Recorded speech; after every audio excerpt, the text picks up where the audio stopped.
Sean todas y todos bienvenidos al cuarto módulo, Desafíos del proceso de integración centroamericano respecto a las dinámicas de la geopolítica y la gobernanza global.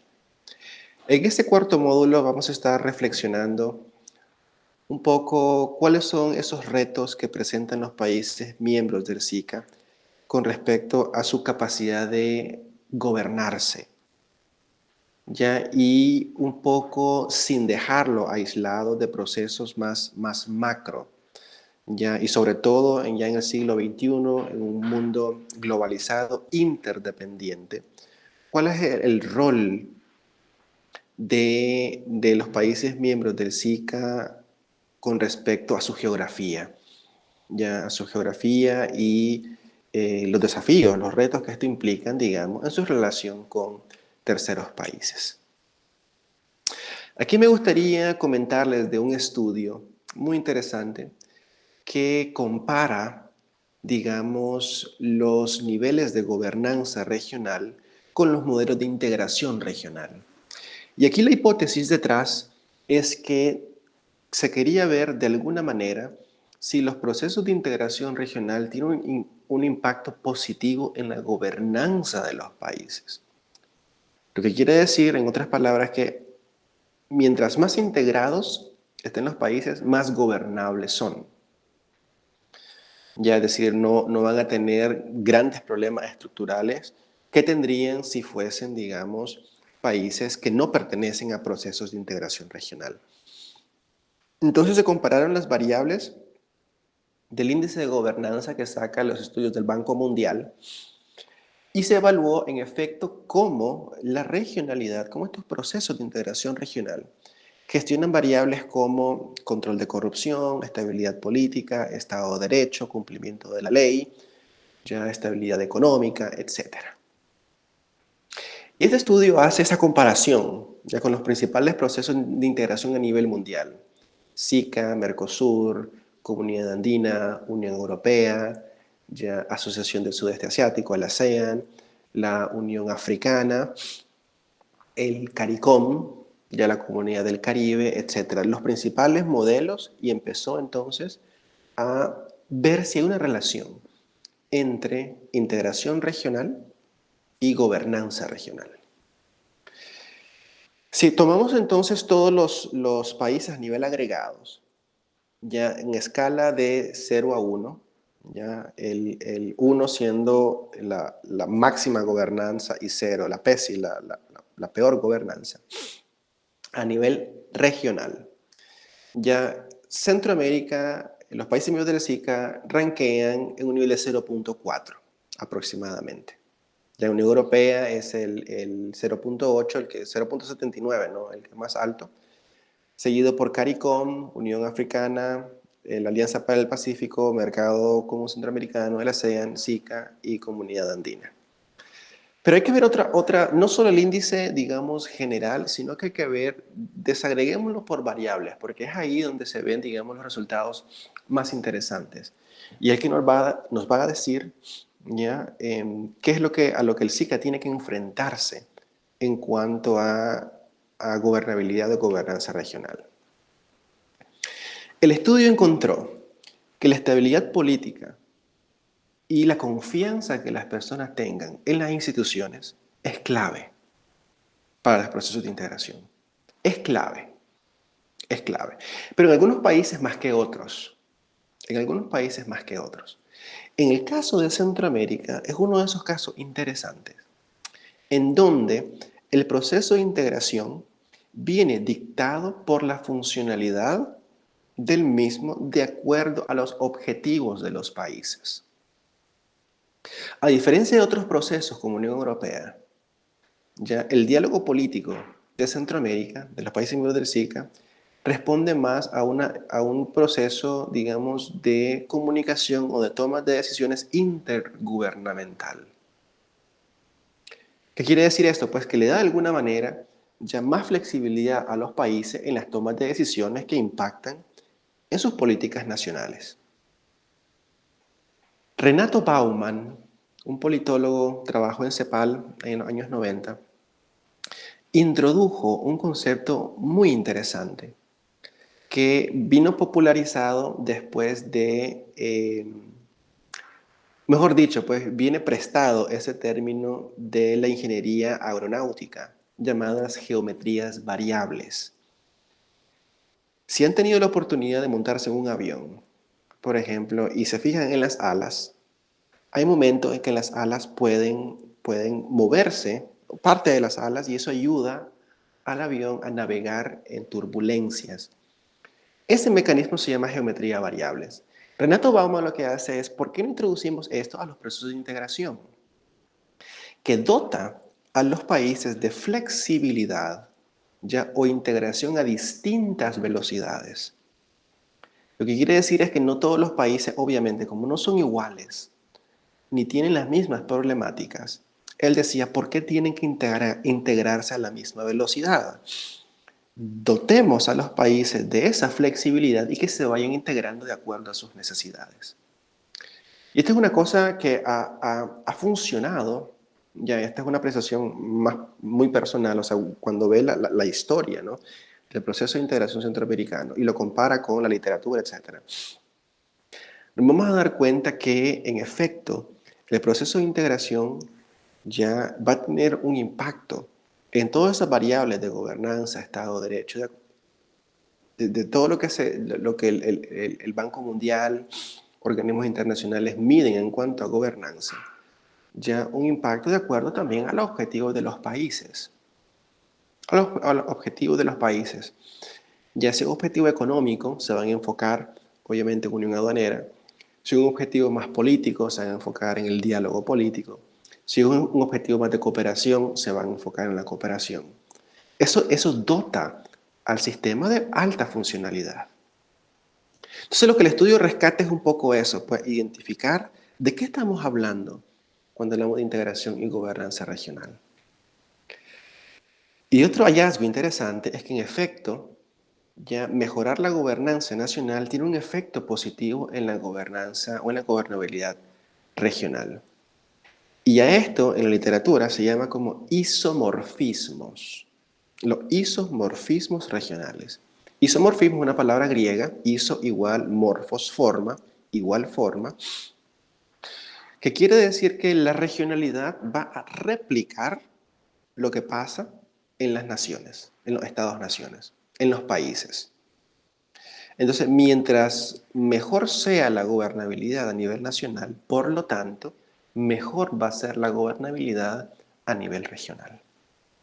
Se van a enfrentar a esos problemas regionales de mejor manera, ya si los países saben de alguna manera ya hacer sus tareas o fungir sus roles en cuanto a gobernabilidad nacional. Y aquí nos encontramos con algunas características, no lo diría problemas, pero sí algunas inquietudes, incluso más filosóficas e importantes, que los países miembros del SICA tienen que, si no resolver, al menos abordar ya de manera franca, directa, en los espacios de diálogos. No existe un consenso sobre lo que es Centroamérica.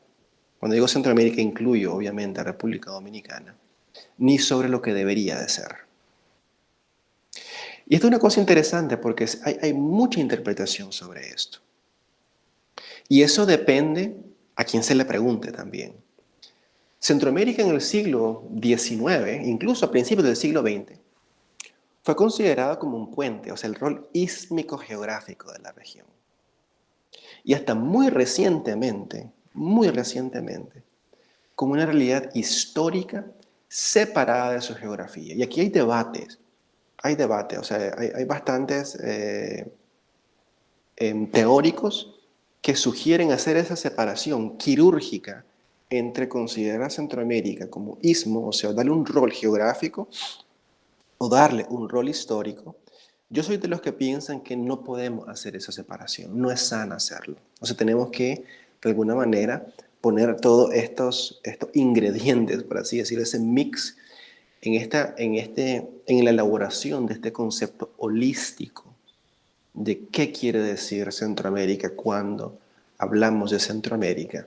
Y sobre todo, ¿qué entiende el centroamericano cuando hablamos de integración regional?